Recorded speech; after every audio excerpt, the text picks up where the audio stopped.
Just buy me some peanuts and cracker jack. I don't care if I ever get back, and let me root for my home team. If they don't win, it's a shame. For it's 1, 2, 3 strikes and you are out, baby, of the home gone game.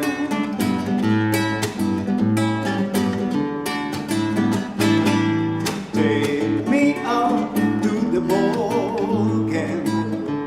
Take me out to the ground. Just buy me some peanuts and cracker jack. I don't care if I ever get back. Let me root for my home team. If they don't win, it's a shame. For it's 1, 2, 3 strikes and you're out of the old ball game.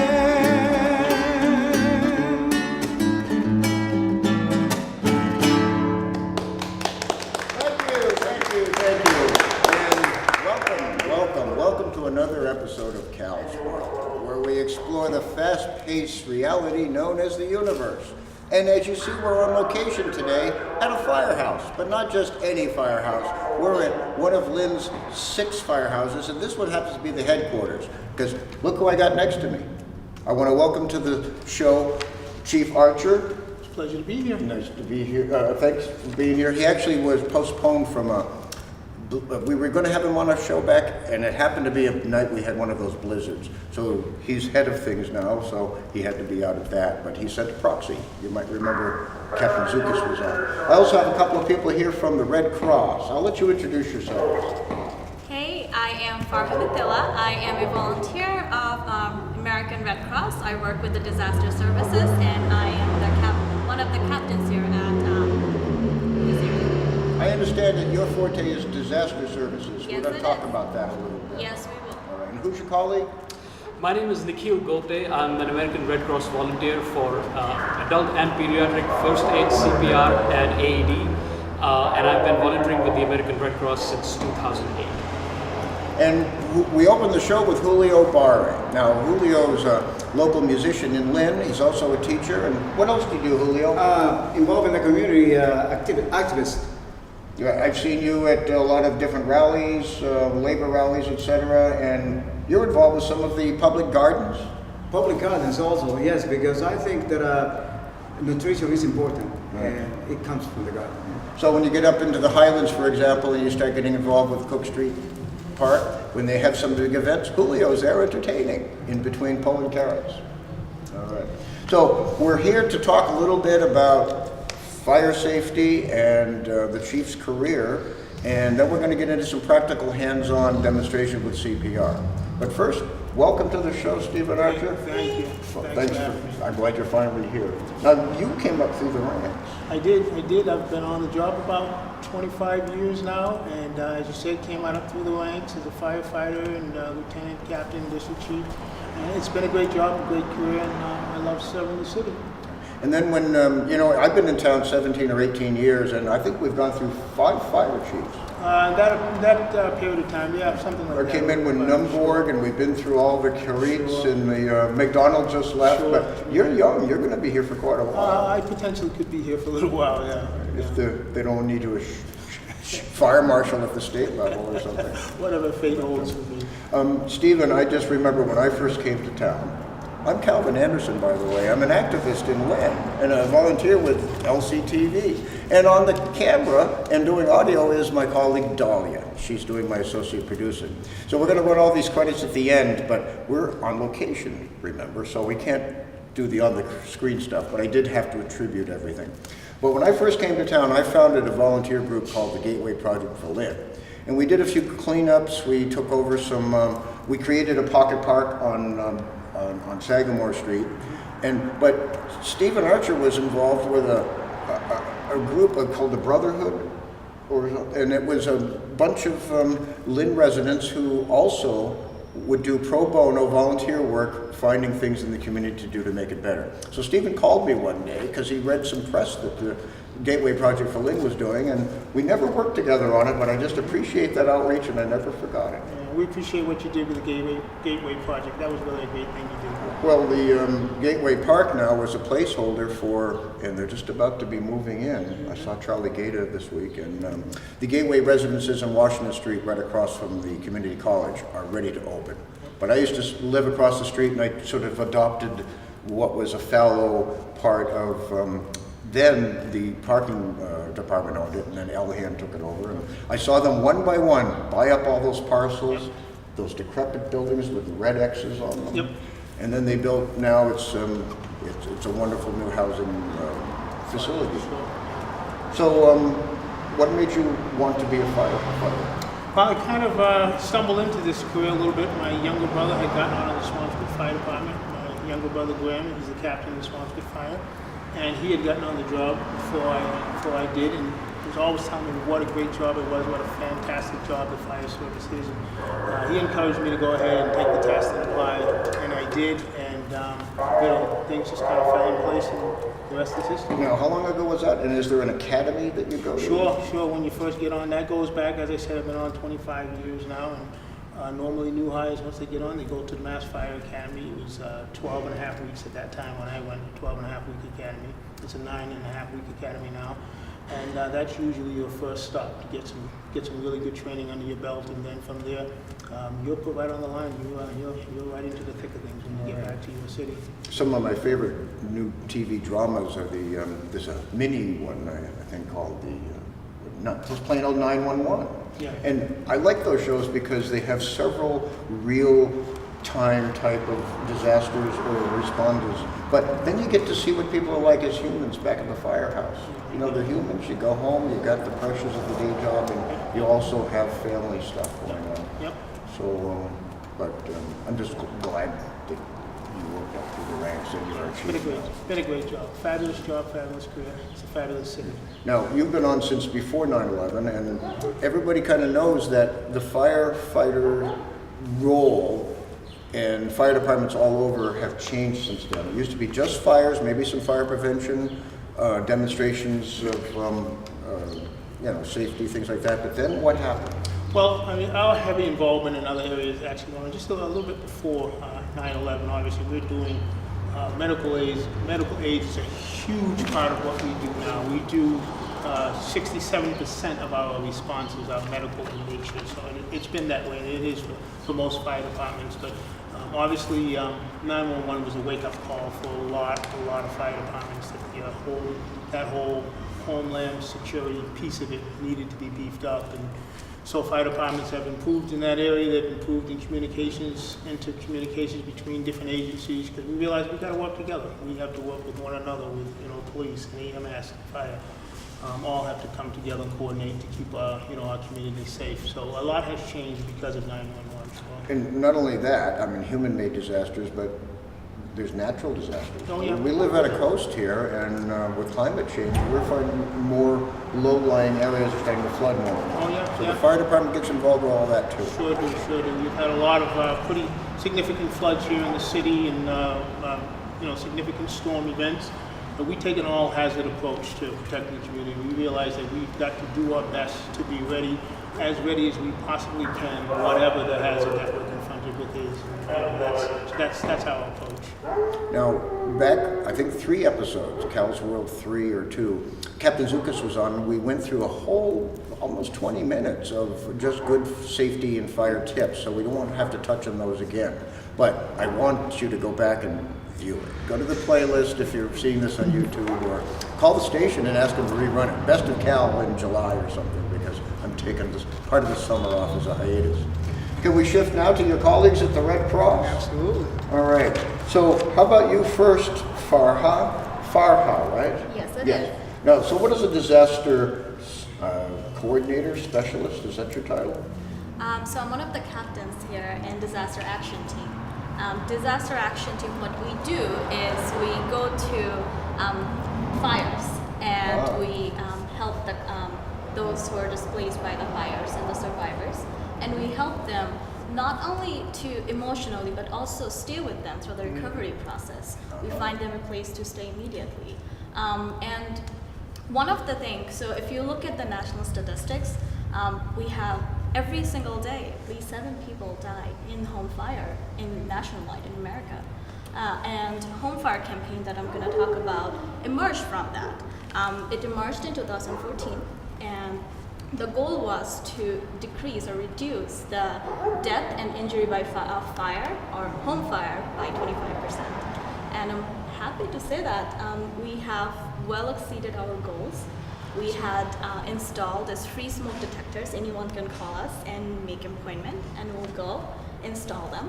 And we have installed over 1.3 million smoke detectors nationwide. And I hope to go with a reminder that you check them. Pick a month a year to do it. People do it when they set the clocks ahead or back. Yes. Find your own circadian rhythm, but once a year. Do it on your birthday, Yes. for example. But pick a day to check all the batteries of every device in your home. Yes. And we stressed last time about having a disaster plan. If there is a fire or something, where the family goes, you meet outside, etc. Now, since there's fires anywhere, do you have a list of like temporary lodging already to temporarily house people at night? I mean, do you have it organized that in Lynn you have these hotels or whatever? No, we do not. We used to do it that way, but it changed. So we like to give our clients a little more freedom to choose whichever hotels, because sometimes you'll think they live in Lynn, but they might work somewhere else. and Maybe might they're wanna be- near their family. Exactly. Okay. So they have their freedom to choose. We just help them financially. At that point, we'll discuss. So you do a voucher thing. We do a voucher for them. Also, since you mentioned, we actually also have another program called Pillowcase Project. It's a partnered project with Disney, where we go to schools and teach the kids fire safety. Tell them the escape plan, make an escape plan, things to have under your bed in a pillowcase to go. And they go home and they plan fire escape with their parents. I always think working together as a family, even if you are a family of roommates, unrelated people living together, get into it, do an actual role play someday when everybody's home at once. What would happen? How do we know that everybody's out safely? And have a meeting spot instead of everybody just going willy-nilly. You could be separated by their own building and not see each other. And because of course there's chaos outside. What other tips you got, and what other things do you do? So- How about blood drives? I'm sure that the Red Cross still does that. Yes, we do. We do have a couple local places where we do blood draw, and we always need blood. That's one of our services as well. We do platelet draw, flower, red blood cell draw, all those as And well. aren't we going to the slow season? Isn't the summer months the typical time when the blood banks go low? Yes. Okay, so before you go on vacation, go give some blood. They'll give you a cookie. Do they still do that? They do.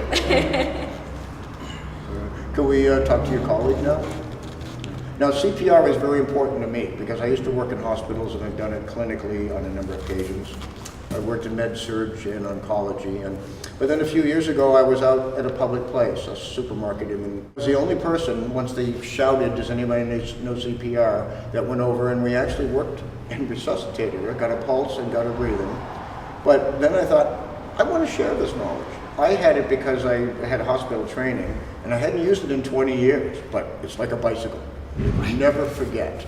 But I want you to bring us through that. This is something everybody should learn, folks, and it's not hard. CPR, cardiopulmonary resuscitation. So, Nikhil, tell us all about it. So Loudly, because she's got a boom mic over there. Sure. So what you just said is absolutely true. CPR is really not a skill that is very difficult if you know the technique. And CPR stands for cardiopulmonary resuscitation. And what this technique does is someone who's had a cardiac arrest, you help that person artificially to pump blood from their heart to their lungs to their brain to their other vital organs. And this providing CPR can actually mean a difference between life and death for that person as long as it's provided very quickly and early. There is statistics, Calvin, that show that cardiac arrests are actually a leading cause of deaths in the United States.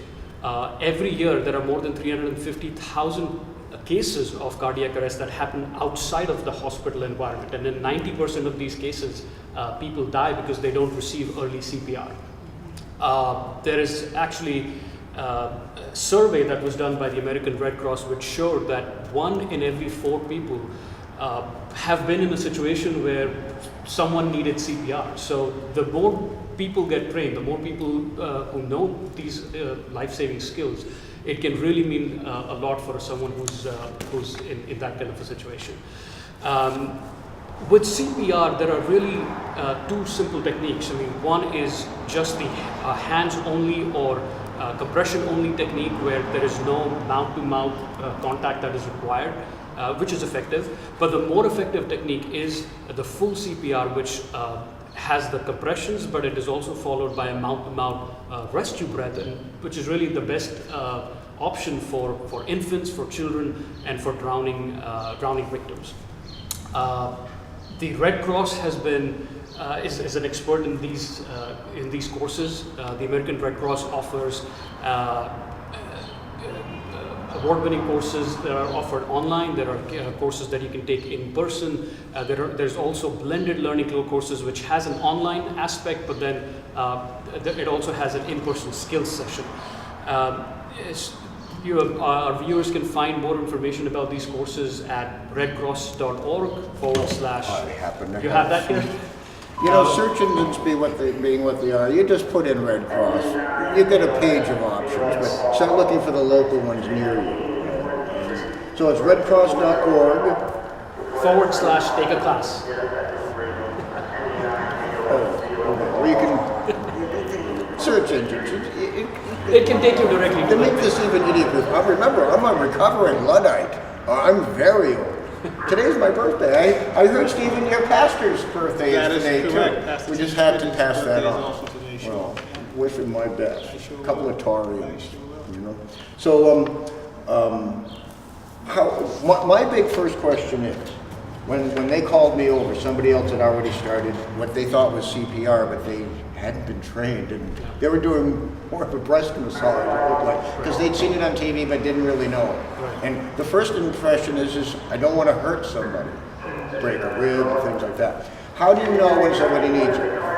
If they could be passed out from an opioid overdose, whatever. How do you know when to initiate? Because you never initiate CPR unless there is a heart stop. Correct. Right. So walk us through that. That's a the first judgment call is correct. Do you mind if I talk about this while I do the demonstration? absolutely. We've got it all set up here. So first of all, one of the points that you mentioned was how do you know that you're not hurting the person? And really, when the person is having a cardiac arrest and the person's heart is not really in rhythm, you cannot really hurt the person. Most people think that you're going to break a rib or break a breastbone, but really at that point of that situation, saving the person's life is going to be more important. If there is any harm that you might do to that person, that can still be that can heal over time. But at that point, helping the person is most important. When you've seen a person that, let's say someone has collapsed, the first thing you want to make sure that the scene around you is safe. There is no obvious hazards. You don't want to endanger yourself. You don't want to endanger the person whom you're trying to help. Once you've established that the scene is safe, you want to check the person for responsiveness. You do that by tapping on the shoulder of the person and asking, "Are you okay? Are you okay?" Once you've established that the person is not breathing, the person is unconscious, ask a bystander to call 911 and get an AED kit while you get ready to start doing CPR. What's the best way to check the pulse for the actual heartbeat? Well, the way we check for signs of life is you want to go close to the person's mouth, listen for breathing, not more than 5 or 10 seconds. You take a quick scan of the body, make sure that there is no obvious bleeding. You definitely don't want to do CPR if there is major bleeding going on. Farha, can you please call 911 and get a CPR kit while I start CPR? So once you're getting ready to do CPR, you have to make sure the person is flat on a hard surface, face up. To begin doing CPR, place a heel of your hand in the center of the chest. Take the other hand, put it on top, interlace the fingers. Make sure that your arms are straight. Your shoulders have to be placed so that you are directly above they're directly above your hand, and then go ahead and start compressions in a rhythm that you're completing about 100 to 120 compressions in about a minute.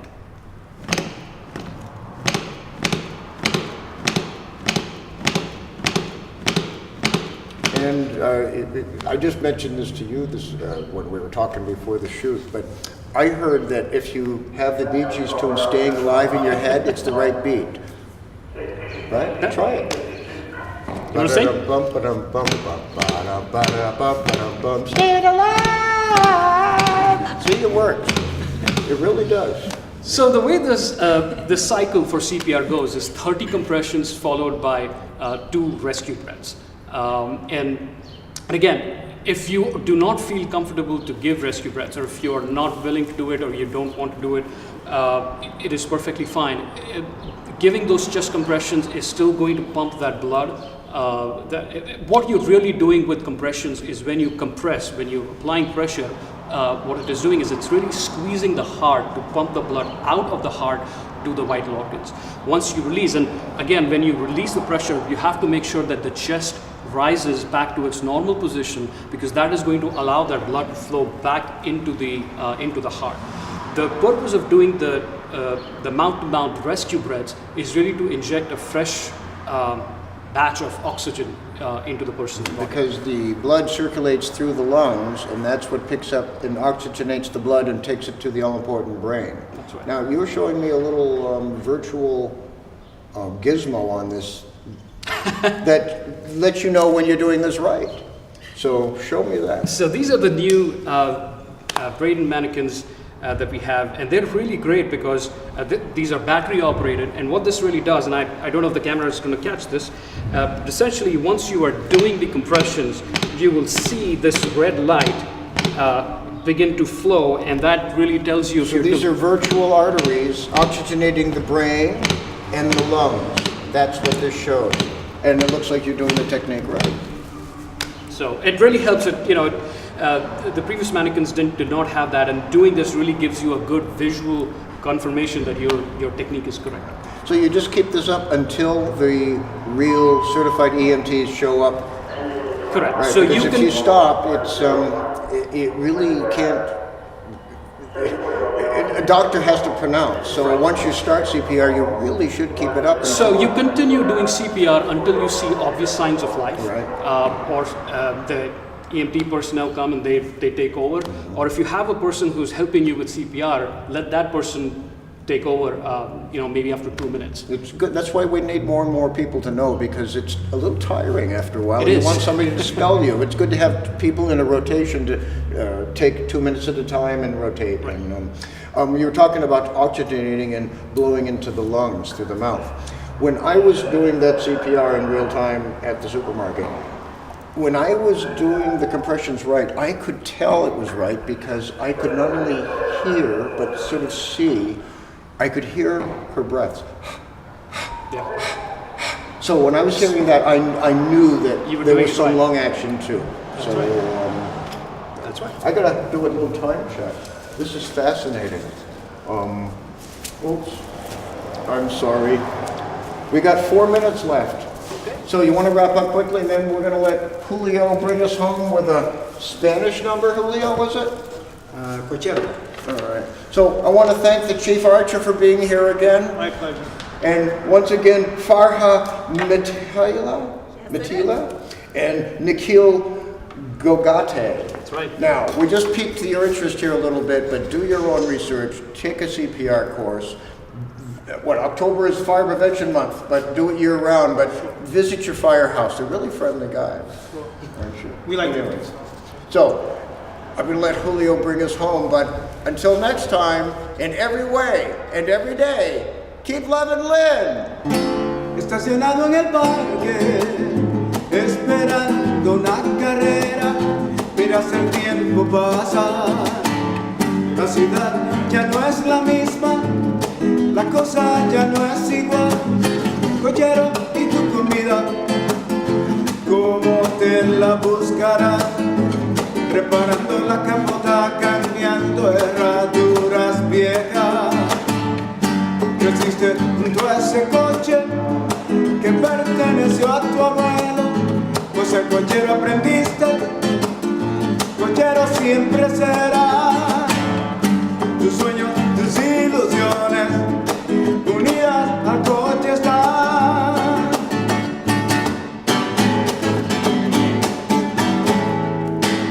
Nunca olvido la emoción que cuando niño sentí, cuando por primera vez a un coche yo me trepé. Recorrimos la ciudad celebrando el carnaval, dimos vuelta al parque y desde el coche yo vi enlodados y lechones, mamarrachos y con barba, yeah. Roba la gallina, baló con ella, roba la gallina, baló con ella, para mí, roba la gallina, baló con ella. Llévame otra vez, cochero, llévame a pasear, hazme una carrera al puente, a los penajes y la Goya. Llévame por los pepines, Pueblo Nuevo y Baracoa. Llévame a mi casa, cochero.